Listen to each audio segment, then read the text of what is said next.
Hi Journal Sentinel, my name is Tamia Folks and I'm a public investigator, and I'm here today with Astead Herndon of the New York Times and the politics podcast The Run Up.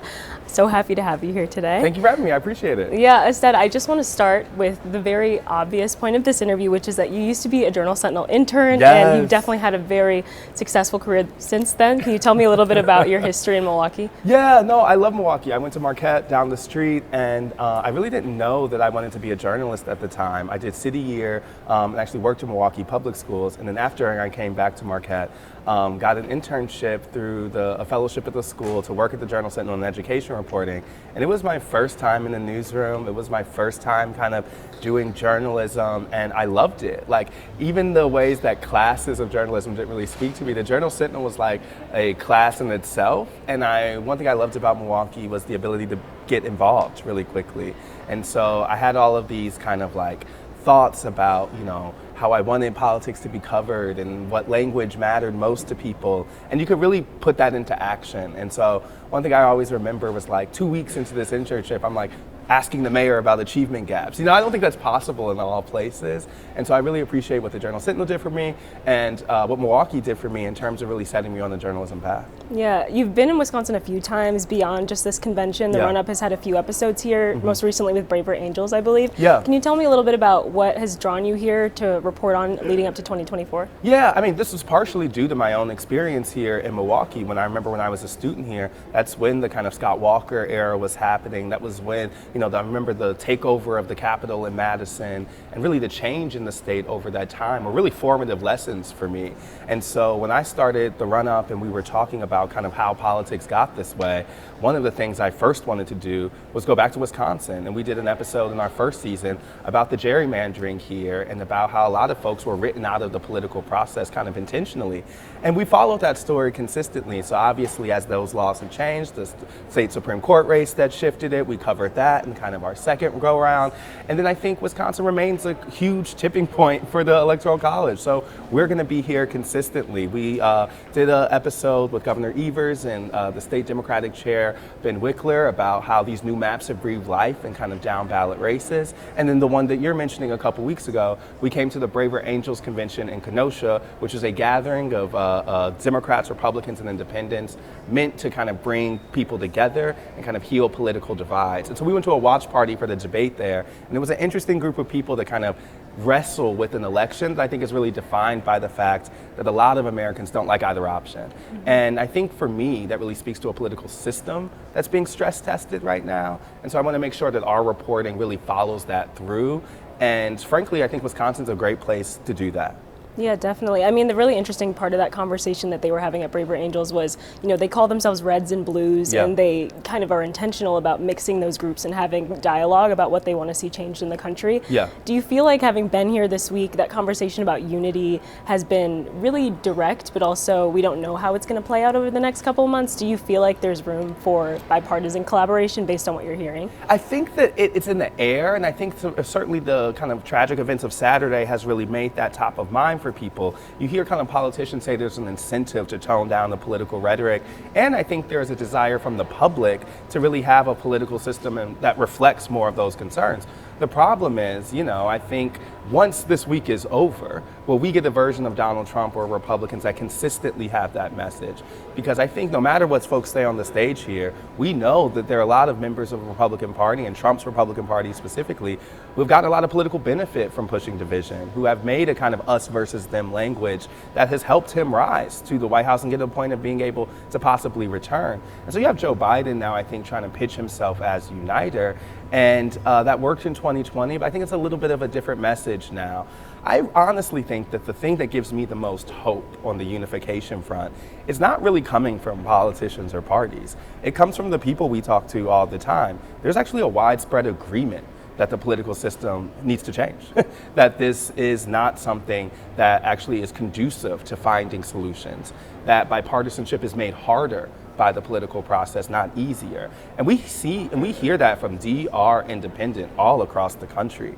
And so I think sometimes we kind of complicate it by looking top down, because that's actually the places where division is rewarded. When we see bottom up, a lot of times people want those changes. And so if there is a silver lining about an election where a lot of folks feel kind of shocked that the candidates are coming back, I think it's because I think the silver lining is it puts a big spotlight on the system itself. And I think that, Americans are actually fairly united around that. Yeah, definitely. I mean, I would love to ask you, I remember you reporting on the Democratic National Convention when it was here virtually in Wisconsin, in Milwaukee specifically in 2020. What has changed about the Democratic Party since, they are not having a big convention here this year? What are you hearing from Democratic voters? Yeah, I was thinking about that 4 years ago. I was actually sitting here from the Times to write a story about how nobody was here. And so, this was the peak of kind of COVID. I think the election was so upended by that time, and we didn't really have a campaign trail. And so I think it's really night and day from 4 years ago because, we were dealing with a kind of an emergency situation. And I frankly think Joe Biden's campaign message lent itself to that type of emergency. It was about stopping Donald Trump. It was about stopping COVID. It was about stopping the kind of sense of injustice that was flowing out from George Floyd protests. And I think they were really kind of perfectly pitched for that moment. What we've seen over the last 4 years, specific with Democrats, is can you ask people to pull that emergency lever again is a little bit of a harder question. We hear consistent concerns, specifically around Joe Biden's age, and that was true before the debate. A lot of people thought that the idea of an 86-year-old second-term president was kind of preposterous way before that even happened. Obviously, that's exploded into higher gear now. And there's some policy problems, too. I would say chief among those are people's concerns about inflation and people's concerns, I think, about foreign policy and the kind of not only the conflict in Gaza, but just a sense of unsafeness that I think has shifted from 4 years ago to now. And so what you saw Democrats try to do is make this a referendum on Donald Trump. But that becomes harder and harder, I think, particularly after the debate where the spotlight is on Biden himself. And so I think, you go back to last year, if you would tell people we would be in a situation where 75% of Republicans are united around Trump, but only 40% of Democrats are united around Biden, I think that would take a lot of people by surprise. But that's frankly where we are. This week, you see a Republican Party that's in lockstep behind their candidate. And I don't think anyone thinks that's what Chicago and the DNC is going to be like. Definitely. I mean, I anticipate that you'll be at the DNC. There's a larger cohort of Democratic, or usually Democratic voters who are younger, who are saying they're either going to sit out of this election or just, don't know exactly what they're going to do. What are you planning on, asking people or thinking about leading up to that convention? Yeah, I think those are the voters we're really focused on. When we think about when this electorate, the people who are most likely to vote in this electorate, we know kind of where they are. Joe Biden does better among those people. The more it is a politically interested crowd, more educated crowd, a wider crowd, a higher income crowd. You have people who are most against Donald Trump and most likely to back Biden. But when you think about more marginal voters, young people, low income folks, people who don't have college degrees, that's where we see the biggest change from 4 years ago to now. And so for us, those are a lot of the people to focus on. So I think this election is going to be interesting to say, what do people do with their kind of distaste? Is the reason to sit out? Or is the reason to participate and kind of express your displeasure by voting for someone, be it Trump or RFK Jr. or a third-party candidate or something like that? Or people say, I'm done with this, I'm gonna stay home. And so one of the things we focused on is the idea of reverse coattails, even here in Wisconsin, that the down ballot race, the things that touches people's lives most intimately, issues like abortion referendums, or here in Wisconsin, the possibility of a legalization of marijuana and things like that, might drive people's interest in the election more than the top candidates, because we're not really seeing them really drive enthusiasm, particularly on the Democratic side. And so I think young people are a big cohort to look at.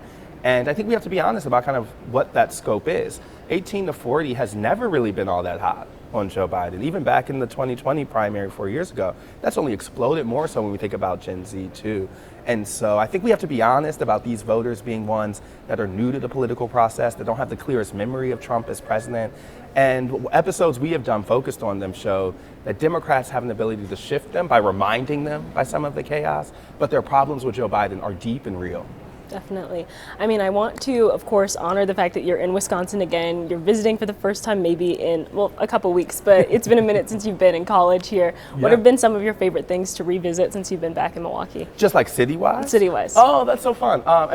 It's fun when I bring people here, you can always talk about your different hotspots. So, me and a couple of members of our team went to the Lakefront Brewery a couple weeks ago. We went to 5 O'Clock Steakhouse for a dinner yesterday. I was taking them to Harp and Shamrock, my favorite dive bar near Marquette. And so we're going to Cops to get some custard. You know, like there's a couple of the hits you got to play to make sure for people. We've got some cheese curds. I was recently telling members of the Times team we'll be here on Friday to check out the art museum. And so I love Milwaukee. And in a lot of ways, you know, I'm from Chicago suburbs, and I think, you know, I know the fib sphere is real here, but I've always been someone who has liked that this is a city you can put your hands around. And, you know, and that really helped me. You know, I was an after-school teacher at the Highland at the Montessori school. I taught 8th graders at Roosevelt on the north side, you know, and those were all things that helped shape the journalism for me. You know, I remember being in City Year and it becoming really clear to me that there wasn't one reason why the folks were in the situation they're in. You can't just blame one politician or one party or the lack of funding. It was a lot of things that were kind of coalescing on folks' lives. And so that to me was the reason journalism mattered, was to show all these different facets that were impacting people. And so that's a kind of diverted way of answering your question, but I try to do all the fun stuff. But I'm also always reminded of the weighty stuff of Milwaukee that made me want to be a reporter in the first place. Definitely. Thank you so much for talking with me today. This has been such a wonderful Thank you, conversation. and I enjoy the work that you do. So, I mean, you're out here killing it, so I appreciate it. Thank you. Astead Herndon, New York Times. Thanks so much. Thank you.